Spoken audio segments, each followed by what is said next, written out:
DK Shivakumar ಅವರ ಹುಟ್ಟೂರಿನಲ್ಲಿ ಸಂಭ್ರಮ ಸಡಗರ. ದೊಡ್ಡಾಲಹಳ್ಳಿ ಗ್ರಾಮದಲ್ಲಿ ಹಬ್ಬದ ವಾತಾವರಣ. ದೊಡ್ಡಾಲಹಳ್ಳಿ ಗ್ರಾಮದಲ್ಲಿ ಬ್ಯಾನರ್ಗಳ ರಾರಾಜಿಸ್ತಾ ಇದೆ. ಡಿಕೆ ಶಿವಕುಮಾರ್ ಅವರಿಗೆ ಶುಭ ಕೋರುವಂತಹ ಕಟೌಟ್ಗಳು, ಬ್ಯಾನರ್ಗಳು ರಾರಾಜಿಸ್ತಾ ಇದ್ದು, ಕನಕಪುರ ತಾಲೂಕಿನ ದೊಡ್ಡಾಲಹಳ್ಳಿ ಡಿಕೆ ಶಿವಕುಮಾರ್ ಅವರ ಸ್ವಗ್ರಾಮ, ಅಲ್ಲಿ ಸಂಭ್ರಮ ಮನೆ ಮಾಡಿದೆ. ದೊಡ್ಡ ದೊಡ್ಡ ಕಟೌಟ್ಗಳನ್ನು ಹಾಕಿ ಶುಭ ಕೋರ್ತಾ ಇದ್ದಾರೆ. ಅವರ ನಿವಾಸ ನೋಡ್ತಾ ಇದ್ದೀವಿ. ಕನಕಪುರ ತಾಲೂಕಿನ ಡಿಕೆಶಿ ಸ್ವಗ್ರಾಮ ದೊಡ್ಡಾಲಹಳ್ಳಿಯ ಹಲವು ಕಡೆಗಳಲ್ಲಿ ಸಂಭ್ರಮ ಸಡಗರ, ಬ್ಯಾನರ್ಗಳು ರಾರಾಜಿಸ್ತಾ ಇದೆ. ಡಿಕೆ ಶಿವಕುಮಾರ್ಗೆ ಪಟ್ಟಾಭಿಷೇಕಕ್ಕೆ ಇನ್ನೇನು 2 ದಿನಗಳ ಬಾಕಿ. ಜೂನ್ 3ರಂದು ಅವರು ಪದಗ್ರಹಣ ನಡೆಯುತ್ತೆ. ಈ ದಿನಕ್ಕಾಗಿ ಕಾಯ್ತಾ ಇದ್ರು ಅವರ ಆಪ್ತರು. ಅವರ ಗ್ರಾಮದಲ್ಲಿ ಸಹಜವಾಗಿ ಸಂಭ್ರಮ. ತಮ್ಮೂರಿನ ವ್ಯಕ್ತಿಗೆ ಮುಖ್ಯಮಂತ್ರಿಯ ಸ್ಥಾನ ಸಿಗ್ತಾ ಇರುವಂಥದ್ದು ದೊಡ್ಡಾಲಹಳ್ಳಿ ಗ್ರಾಮದವರಿಗೆ ಖುಷಿಯ ವಿಚಾರ. ಹೀಗಾಗಿ ಬ್ಯಾನರ್ಗಳು, ಕಟೌಟ್ಗಳನ್ನು ಹಾಕಲಾಗಿದೆ. ಸಂಭ್ರಮ ಸಡಗರ ಮನೆ ಮಾಡಿದೆ ದೊಡ್ಡಾಲಹಳ್ಳಿ ಗ್ರಾಮದಲ್ಲಿ.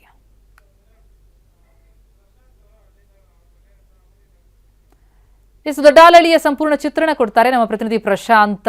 ಅಲ್ಲಿಂದಲೇ ಪ್ರತ್ಯಕ್ಷ ವರದಿ ನೀಡಿದ್ದಾರೆ. ಡಿಕೆ ಶಿವಕುಮಾರ್ ಅವರು ಸಿಎಂ ಆಗಿ ಪದಗ್ರಹಣ ಮಾಡ್ತಾ ಇದ್ದಾರೆ. ಡಿಕೆ ಶಿವಕುಮಾರ್ ಅವರ ದೊಡ್ಡಾಲಹಳ್ಳಿ ನಿವಾಸದ ಪಕ್ಕದಲ್ಲೇ ಅವರ ಒಂದು ಮನೆ ಇದೆ. ಅವರು ಕೂಡ ಏನು ಹೇಳ್ತಾರೆ ಅಂತ ಕೇಳೋಣ. ಅಮ್ಮ, ಈಗ ಡಿಕೆ ಶಿವಕುಮಾರ್ ಅವರು ಸಿಎಂ ಆಗ್ತಾ ಇದ್ದಾರೆ, ಹೇಗೆ ಅನಿಸ್ತಾ ಇದೆ? ಮೊದಲನೇದಾಗಿ ನಮಗೆ ಅವ್ರು ಸಿಎಂ ಆಗ್ತಾ ಇರೋದು ತುಂಬ ಸಂತೋಷ. ಆದರೆ ಅವರು ಪ್ರಯತ್ನ ಪಟ್ಟದಕ್ಕೂ ದೇವರು ಅವ್ರಿಗೆ ಒಳ್ಳೇದು ಮಾಡಿದ್ರು.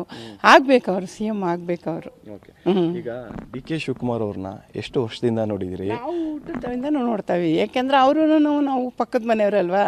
ಅವರು ತುಂಬ ಒಳ್ಳೆತನದಲ್ಲಿ ಇದ್ರು. ಅವ್ರ ಅಪ್ಪ ಅಮ್ಮ ಎಲ್ಲ ಒಳ್ಳೆತನದಲ್ಲಿ ಇದ್ರು. ತುಂಬ ಒಳ್ಳೆಯವರು ಅವರು.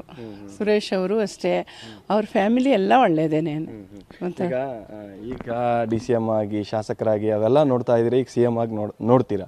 ಆದ್ರೆ ಅವ್ರು ಚಿಕ್ಕ ಹುಡುಗ ಇದ್ದಾಗ ಹೇಗಿದ್ರು, ಹೇಗೆ ಅನ್ಸುತ್ತೆ? ಯಾಕಂದ್ರೆ ನೀವು ಜೊತೆಯಲ್ಲಿ ಬೆಳೆದಿದ್ವಿ ಅಂತ. ಅಂದ್ರೆ ಅವರು ಜಾಸ್ತಿ ಕನಕಪುರದಲ್ಲಿ ಜಾಸ್ತಿ ಇದ್ರು. ನಮ್ಮ ಆಳಳ್ಳಿಲಿ ನಾವು ಇಲ್ಲ ಪಕ್ಕದ ಮನೆಯವರೇನೆ. ಅಂದ್ರೆ ತುಂಬಾ ಒಳ್ಳೆಯವರೇನೆ. ಅವ್ರು ಬಂದ್ರೆ ತುಂಬಾ ಒಳ್ಳೆ ಇದ್ರಲ್ಲೇ ಇದ್ರು ಅವರು. ಅಂದ್ರೆ ಜೊತೆಲೆ ಬೆಳೆದಿದ್ದು ಅಂತ ಹೇಳ್ತೀರಿ. ಇಲ್ಲಿ ಬಂದ್ರೆ ಏನಾದ್ರು ಜೊತೆಲಿ ಆಟ ಆಡ್ತಿದ್ರ ಅಥವಾ ಹೇಗೆ? ಚೆನ್ನಾಗಿದ್ವಿ. ಅದು ನಮ್ಮ ಮನೆ ಇಲ್ಲಿ, ಅವ್ರು ಹಳೆ ಮನೇಲಿ ಇದ್ರು. ತುಂಬಾ ಚೆನ್ನಾಗಿ ಪರಿಚಯ, ಮಾತಾಡ್ತಿದ್ವಿ. ಎಲ್ಲ ಚಿಕ್ಕದ್ರಿಂದಾನೇ ಬೆಳೆದಿರೋದು ನಾವು. ಚಿಕ್ಕ ಹುಡುಗ ಇದ್ದಾಗ ಹೆಂಗಿದ್ರು? ತುಂಟಾಟ ಮಾಡ್ತಿದ್ರ ಅಥವಾ ಹೇಗೆ? ಅದಂದ್ರೆ ಅವ್ರು ಮಾಮೂಲಿ ಇರುತ್ತೆ ಅಲ್ವಾ, ಮಕ್ಳು ಅಂದ್ಮೇಲೆ ತುಂಟಾಟಗಳು ಇರ್ತವೆ. ಚೆನ್ನಾಗಿದ್ರು. ಒಳ್ಳೆತನ ಇತ್ತು. ಎಲ್ಲ ನಗ್ ಮುಕ್ತಲ್ಲೇ ಮಾತಾಡೋರು. ಎಲ್ಲ ಚೆನ್ನಾಗಿದ್ ಮಾಡೋದು. ಈಗ ಹಳೆ ನೆನಪನ್ನ ಏನಾದ್ರೂ ಹೇಳ್ಬೋದಾ? ಡಿ ಕೆ ಶಿವಕುಮಾರ್ ಹಳೆ ನೆನಪು? ಏನಿಲ್ಲ, ಅವ್ರೇನು ಹಳೆ ನೆನಪು ಏನಿಲ್ಲ. ತುಂಬಾ ಒಳ್ಳೆ ಹುಡುಗನೇನೆ. ಮಾತಾಡ್ತಾ ಇದ್ರು, ಜೊತೆಲಿ ಚೆನ್ನಾಗಿದ್ರು. ಬಂದ್ರೆ ಎಲ್ಲ ಆಟ ಆಡೋದು, ಎಲ್ಲರ ಜೊತೆಲೂ ಎಲ್ಲ ಮಾಡ್ತಾ ಇದ್ರು. ಚೆನ್ನಾಗಿದ್ರು. ಅವ್ರೇನು ಒಂದು ಕೆಟ್ಟ ಅಭಿಪ್ರಾಯ ಏನೂ ಇರ್ಲಿಲ್ಲ ನಮ್ಮಲ್ಲಂತೂ. ನಾವು ಪಕ್ಕದಲ್ಲೇ ಇದ್ದಿದ್ವಿ. ಚೆನ್ನಾಗಿ ಒಳ್ಳೆ ತಂದೆಲ್ಲ ಇದ್ರು ನಮ್ಗೆ. ಇವತ್ತು ನಮ್ಗೆ ಅವ್ರ ಮೇಲೆ ಅಭಿಮಾನ. ಸರಿ, ಈಗ ಅವ್ರ ಮನೆ ಪಕ್ಕದಲ್ಲೇ ತಾವು ವಾಸ ಇರುವಂತದ್ದು. ಇಲ್ಲಿಗೆ ಬಂದಂತ ಸಂದರ್ಭದಲ್ಲಿ ನಿಮ್ ಜೊತೆ ಎಲ್ಲ ಹೇಗೆ ನಡ್ಕೊಂತ ಇದ್ರು? ಮಾತಾಡ್ತಾರೆ. ನಾವೇನಾರು ಮಾತಾಡ್ಸಿದ್ರೆ ಪ್ರೀತಿಯಿಂದ ಮಾತಾಡ್ತಾರೆ. ಏನಮ್ಮ, ಏನಾಗಬೇಕಾಗಿತ್ತು ಏನೋ ಅಂತ ಕೇಳ್ತಾರೆ. ನಾವೇನಾರು ಇದಿದ್ರೆ ನಾವು ಹೇಳ್ತೀವಿ ಹಿಂಗೆಲ್ಲ ಅಂತ. ಅವ್ರು ಬಂದ್ರೆ ನಮ್ಗೊಂಥರ ಖುಷಿ. ಬಂದ್ರೆ ಮಾತಾಡಿಸ್ತೀವಿ. ಎಲ್ಲ ಚೆನ್ನಾಗಿ ಮಾತಾಡ್ತಾರೆ, ಮಾಡ್ತಾರೆ. ನನ್ನ ಹೆಸರು ಕಮಲಮ್ಮ ಅಂತ. ತುಂಬ ಒಳ್ಳೆಯ ವ್ಯಕ್ತಿ ಅವರು.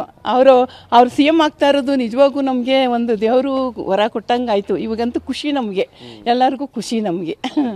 ಹಾಗೆ ಒಟ್ಟಾರೆ ಡಿ ಕೆ ಶಿವಕುಮಾರ್ ಅವರು ಸಿ ಎಂ ಆಗ್ತಿರುವಂಥದ್ದು ಅವರ ಹುಟ್ಟೂರು ದೊಡ್ಡಾಲಹಳ್ಳಿಯಲ್ಲಿ ಗ್ರಾಮಸ್ಥರುಗಳು, ಅವರ ಅಕ್ಕಪಕ್ಕದ ನಿವಾಸಿಗಳೆಲ್ಲರೂ ಕೂಡ ಸಾಕಷ್ಟು ಸಂತೋಷವನ್ನು ಕೂಡ ವ್ಯಕ್ತಪಡಿಸ್ತಾ ಇದ್ದಾರೆ.